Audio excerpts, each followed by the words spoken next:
Morale sucks. Plain and simple. Charles Barkley sounded off on the injustices hoops fans feel. Now for an exclusive interview, David Zaslav, Warner Brothers Discovery CEO. Specifically with this man, David Zaslav, making enemies out of our community. You know, I just feel so bad for the people I work with, Dan. You know, these people have families, and I just really feel bad for them right now. You know, these people I work with, they've screwed this thing up clearly. And we don't have zero idea what's going to happen. I don't feel good, I'm not going to lie, especially when they came out yesterday and said we bought college football.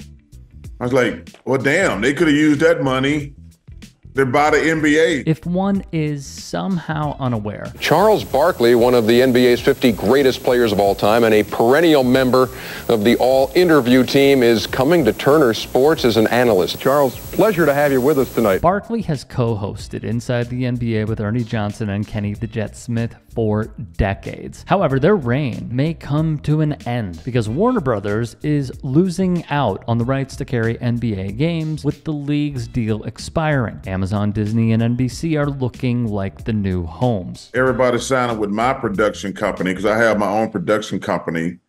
And I would love to do that if we lose it. You know, my two favorite wines are Ingle Nook and Opus. And these clowns I work for, they've turned us into Ripple and Boone's Farm and Thunderbird. Like, we got the best studio show. And it's so funny, we just won the best studio show, but these fools turned us from Ingle Nook and Opus into damn Boone's Farm and Ripple. It is crazy, and it is true. As Warner Brothers Discovery does not see the value in NBA rights fees and the most coveted show in league history, they bagged 3 Emmys. One, as Chuck mentioned, for Outstanding Studio Show. I've been spending a lot of time with the crew lately. They've been with these guys where I spent time with they bring their newborns in, they bring their kids in, they'd come in like when they were in high school, and now they're graduating for college. So yeah, I'm angry at people who, they're like, they're part of my family, to be honest with you. To understand the kerfuffle. More than AI, this is a fight against greed. We must understand the greed, as laid out by New York Congresswoman Alexandria Ocasio-Cortez. Some people... Let's put in perspective who we're dealing with. David Zaslav is a loathed man in the entertainment industry. At Boston University, graduates chanted against Zaslav for not paying writers, which forced a strike. How many private jets does David Zaslav need? Of course, with the work of activists, writers, producers, crew members, etc., justice was served, which, by the way, goes to show you how unity will always prevail. We have some breaking news for you. CNN chairman and CEO Chris Licht is reportedly out at the network and will be replaced in the interim by top executive Amy Entelis. Zaslav put Chris Licht in place, who was the orchestrator of this. Are you ready? Are you ready? Can I talk? Yeah, what's the answer? Do you mind? I would like for you to answer the question. Okay, it's very simple to answer. That's why I asked it. It's very simple you're a nasty person, I'll tell you. Which was a disaster. Licht, who believed CNN needed to be more centrist, set Collins up to fail with what he called a Trumpy audience. What sealed his fate was the event, which was widely condemned, and a lengthy profile by Tim Alberta in The Atlantic. Licht essentially alienated his own workforce. So let's just go through the checklist here, shall we? HBO rebranding to Max, that was David Zaslav. Killing CNN Plus before it ever had a chance, that was Zaslav. Pulling cult-like following shows, Westworld and others from the streaming library, that is Zaslav. And why? Because they don't want to pay residuals. Firing tons and tons of employees over and over and over again as a business practice, Zaslav. He even made the news for putting the wheels in motion to kill Turner Classic Movies, a mainstay since the 1980s. Actors, directors, and more were enraged at his move to lay off the network's top management, some who had been there for decades. What it comes down to is bad business decisions that Zaslav is covering for, writes Alicia Adamczyk and Maya Samuel. The shareholders want the profits, which means we, the TV-loving consumers, lose out via cost-cutting measures. Warner Brothers Discovery has massive debt to this day. We give him credit. He was part of creating CNBC, although it gave us Jim Cramer, and MSNBC. All right, obviously, legacy media, staples. We get it. All right, we understand. The problem is we have seen a pattern with David Zaslav. He is credited with rebooting some networks as well, making tons of money in the process, but it leads down a dangerous path for us, the audience. In 2007, Zaslav took over as CEO of Discovery, marking the beginning of his transformation into the industry antagonist. He quickly laid off a quarter of the staff and shifted operations, focusing almost exclusively on cheap, profitable reality television. Zaslav was responsible for highbrow programs like Here Comes Honey Boo Boo, Sex Sent Me to the ER, and My Big Fat Fabulous Life. His pattern is simple. Strip down a network and reboot it with cost-cutting measures so he, along with shareholders, can afford another yacht or mansion. Capitalism, am I right? He is a wealthy man, with Adamczyk and Samuel writing in 2021. His widely publicized pay package was worth an astounding $247 million from the merger, including a multi-year grant of options to buy future shares. Fortune ranked him number 2 on a list of most overpaid CEOs in the Fortune 500 for 2022. In the midst of the strike, Zaslav hosted a really cool party at the Cannes Film Festival. At the party celebrating Warner Bros., Zaslav posed with a bottle of Dom Perignon, while the writers of the shows on his platforms responsible for creating the content that lines his pockets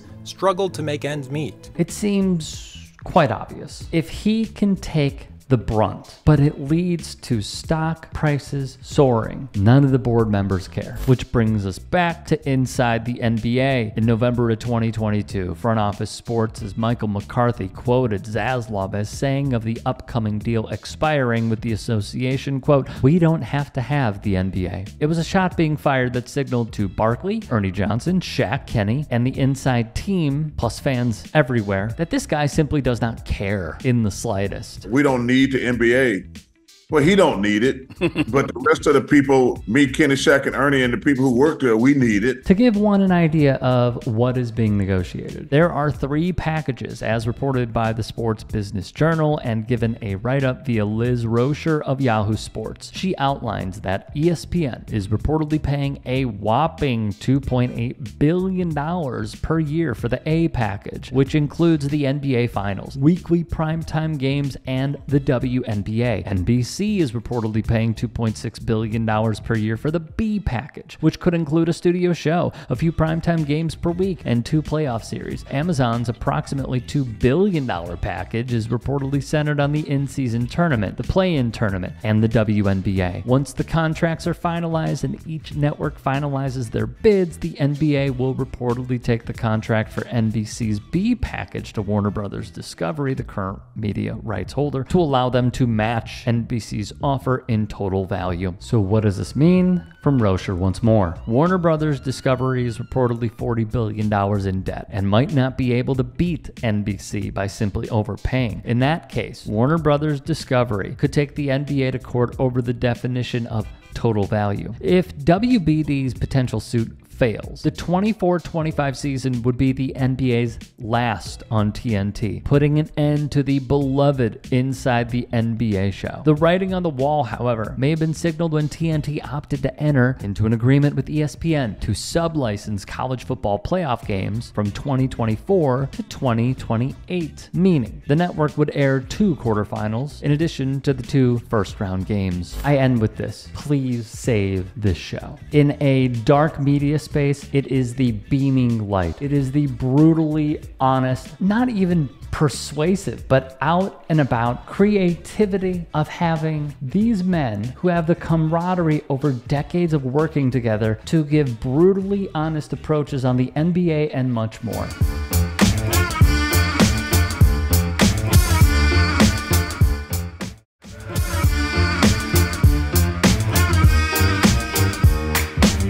This was the confrontation that led to Kylie Kelsey's name trending and many delighting in her take no prisoners clapback. If one is unfamiliar, though. Well, let me just say this about it being the women jerseys. I am almost 6 feet tall, and I'm not thin, and I will hold my ground. That's mine. Ooh, okay. Yeah. I said what I said. Getting defensive. Yes. Look, she said it, and she backed it up in another instance of the long-running show. Stop messing with the Kelseys. Sadly, it continued further. Jason Kelce, he's speaking out after ex-user slamming the retired NFL star's family following comments Jason made on the New Heights podcast about that controversial commencement speech from Travis's teammate Harrison Butker. The user wrote, "Your wife is a homemaker, but you can't support Butker, and your wife is a homemaker whose home is a mess." Continuing, "Seems you're a bit hypocritical." Wow, that's a lot. Well, yesterday, Jason addressed that tweet with a lengthy response on social media. I won't read the whole thing, but in part says, "I don't think of Kylie as a homemaker. I think of her as my wife. I think of her as a mother.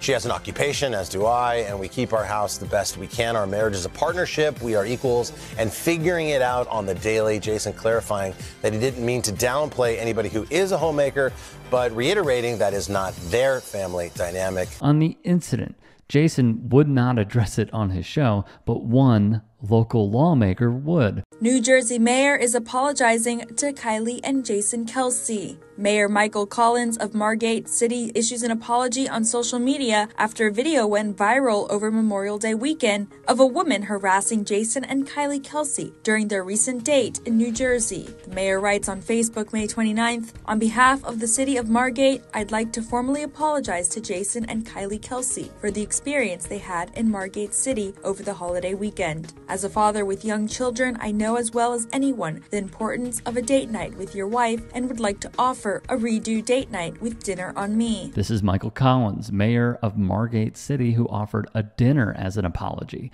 It reportedly all went down because the woman who yelled at Kylie wanted a photo op, which the Kelseys politely declined. Then the lady throws a full-on fit. And Kylie, who might be 6'10", decides to say, "You know what? No, lady, you're not punking me around." So telling Kylie Kelsey that she will never be welcome in that town again because they wouldn't take a picture. Then also saying, "I don't even know who you are," after asking for a photo.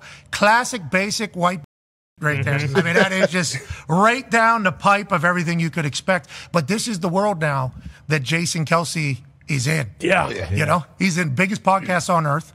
His brother's dating the biggest star on earth. Jason Kelce is now part of Monday Night Countdown for Monday Night Football. Everybody's pumped to hear him speak and see him. And Kylie's become a superstar. She's at fashion shows. She's got a lot of influencers that want to be friends with her because they hear how cool she is. This is the new world they're going to be living in. So what exactly is the backstory here? I'm sure you're wondering. Let's get into it. Hugh Dillon from Philly Chit Chat wrote, the couple, spent the weekend at the Jersey Shore, Sea Island to be exact, where they reportedly have a house. Dillon would put in his piece that he spoke to locals, and the resounding thought that was left with them were the Kelseys are friendly and nice. Of course, you know, until all this went down, and it wasn't even their fault. It's reported the altercation took place outside of Steve and Cook's in Margate, New Jersey. Shout out to them. Dillon would go into further detail in his piece. As they pulled into the parking lot, they needed to wait for a spot to open, as is always the case when you eat there. But turnover is fairly quick, about 10 minutes or so.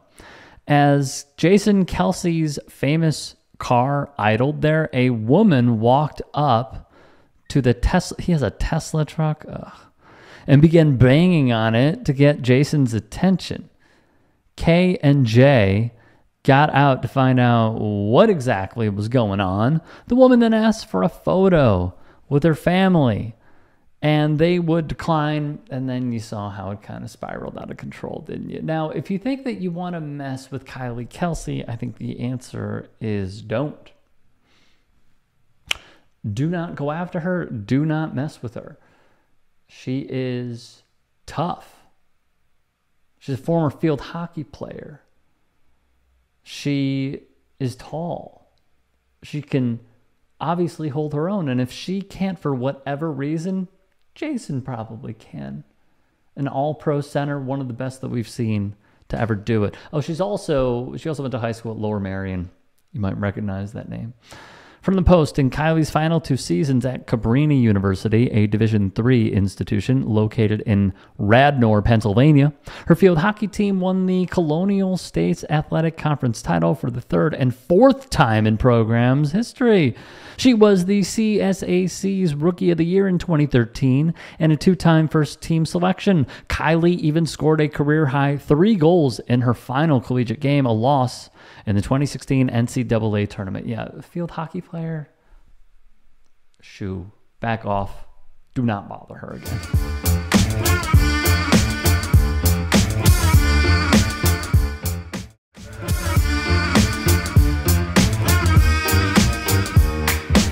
Ron loves playing with the kids. Build the wall. This remains one of the worst ads ever, showing how corrupt and two-faced our politics are in this country. Crazy. Yeah, that's bad. Yeah. Okay, don't back down. We won't.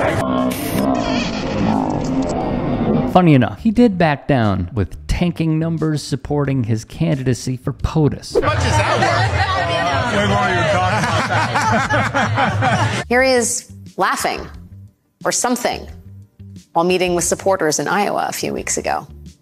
But does that, whatever that is, does that make him seem likable or human for that matter? Ron DeSantis, Florida's ultra Dollar Tree Trump, is a case study at this point. But when it comes to the region, Donald is not going to make America great. He's going to make America orange. It's sellouts like this. Senator Rubio, it's hard to look at you and not look down the barrel of an AR-15 and not look at Nicholas Cruz. This is about people who are for making a difference to save us and people who are against it and prefer money. So, Senator Rubio, can you tell me right now that you will not accept a single donation from the NRA in the future? No, the answer to the question is that people buy into my agenda. During my time there. NRA money? More NRA money? That is the wrong way to look. First of all, the answer is people buy into my agenda. That embarrass the state and put lives in danger. As Americans, we are the peers of kings. And I don't think it's a bad thing if we start acting like it. Some might call that male privilege or white privilege. You know what? Those terms are just racist terms to try to tell people to shut up, and we're done being quiet. These are the individuals, factions of the Sunshine State send to Congress. Are you a pedophile? Are you a pedophile? Are you a pedophile? Are you a pedophile? Are you a pedophile? Are you a pedophile? Are you a pedophile? The greatest driver of violence in the circumstances that I indicated was not the firearm. It was the fact that we have an immigration system that allows people to come here violently. These are the folks who pretend to care about their own constituents. Where's the crime? There is no crime. The only crime that's happening here is this Democrat judge and the Democrat Party prosecuting their political rival right in the middle of a presidential election. Add Byron Donalds to the list as well. You have a really interesting story. When you were a young man, you encountered the law, and you, when you were 18 years old, you were charged with a marijuana possession, intent to distribute charge, but you didn't go to jail for it. A lot of people probably don't know that about you, but one of the interesting things that's come up is that you have this bill that you support that addresses crime in D.C., and it actually restricts the district from creating laws that would have leniency potentially in the sentencing for people who are younger, people who are 18 to 25 years old.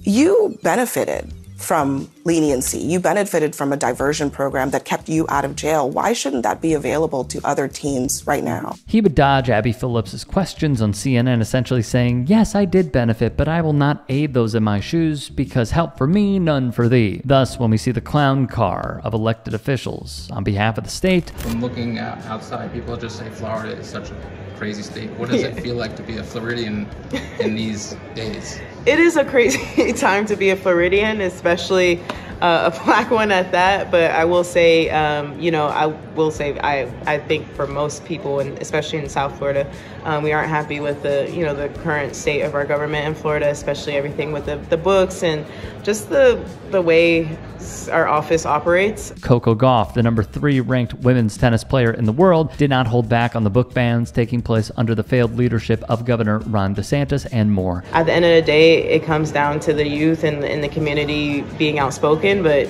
also being outspoken, but standing on business and going to the polls and voting. So I encourage everyone to vote and use your voice regardless of who you vote for. But I will say there's no point in complaining in the political climate of the world if you don't exercise your right to vote. That's just how I was raised personally.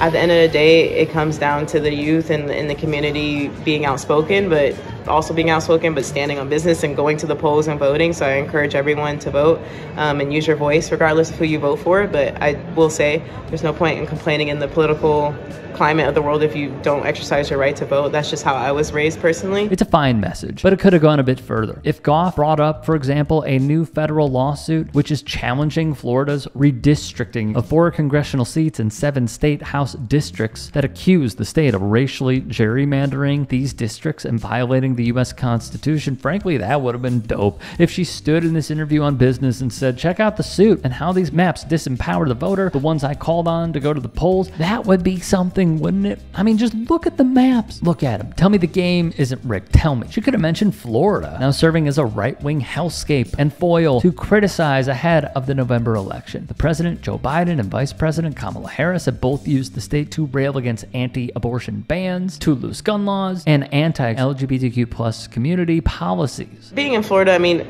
day by day, I will say is not something I think about often, but it is something that I am aware of, and hopefully, I can encourage people to vote, especially people in the youth, because I feel like sometimes in my generation, people think their vote doesn't count. But I think it's important that everyone exercise their right to vote. I know other countries it's mandatory, the U.S. is not. So I think we should just all use our voices and use the power that we have. It's true. To follow up on this. So apparently, I guess you have a warrant? For what? I'm not sure. For voter stuff, man. For voters. It's what it is. I think the agents with FDLE talked to you last week about some voter fraud, voter stuff, when you weren't supposed to be voting, maybe. I didn't. So. What are they talking about? That's what we're not the case agents, but what you got to do, they have reduced your bond quite a bit. It's 2 felony charges for voter fraud, but they've reduced it to $500 bonds. So it's $1,000 total. Oh my God, man! What? So, yes, sir. So unfortunately, right now we're gonna have to take you to jail, but you got a bond right away. You don't have to go to first appearance, nothing like that. So a bond? I didn't do it. Okay, so ma'am, we have a warrant for your arrest. For what? For voter fraud. Good. How are you, sir? Right. Oh my God! Hold on. Wait. Let me tell my husband. We're telling him. He's right here. Right here. So if you can put your hands behind your back, please. Oh my God! Do not move. Ultimately, ma'am, you have a warrant. On the exercise our right to vote mantra, let's not forget DeSantis' office of election crimes and security arresting folks for what they called an action to allege voter fraud. We called BS. Others did as well, because that's exactly what it was. We're here to go vote for whatever comes out. I've done my time. Yep. The warrant was just made yesterday, so yeah, I know. I don't know, ma'am. I honestly couldn't tell you. Okay. So I got to do some paperwork, and the quicker I can get the paperwork done, the quicker I can get you there. Okay. Hey, unfortunately, you got a warrant out. Okay. Warrant? What's yes, sir. Want to put your hands behind your back for me? Well, no, but no one ever really explained all that much to me. I told the guys when they came out here that I was at the driver's license place getting my new driver's license. Yeah. The guy there asked me, he says, hey, can you vote? He says, hey, are you ready to vote? I said, no, I'm a convicted felon. I'm pretty sure I can. He goes, well, are you still on probation? I said, no. I got off probation like a month ago. He goes, well, then you can probably vote. Hey, just fill out the form, and if you can vote, then they'll give you a card. If you can't vote, then you won't. And I'm like, all right. If there are any stories that you want to bring to our attention, whether it is the local level, collegiate level, professional level, national level, that you think would be worthy of a story and us covering, there are so many hours in a day and only so much we see. Submit them to me. Get at me on Twitter, on Instagram, and TikTok. Send me a DM, send me a tweet, what have you. We appreciate it. Hope you have a great day.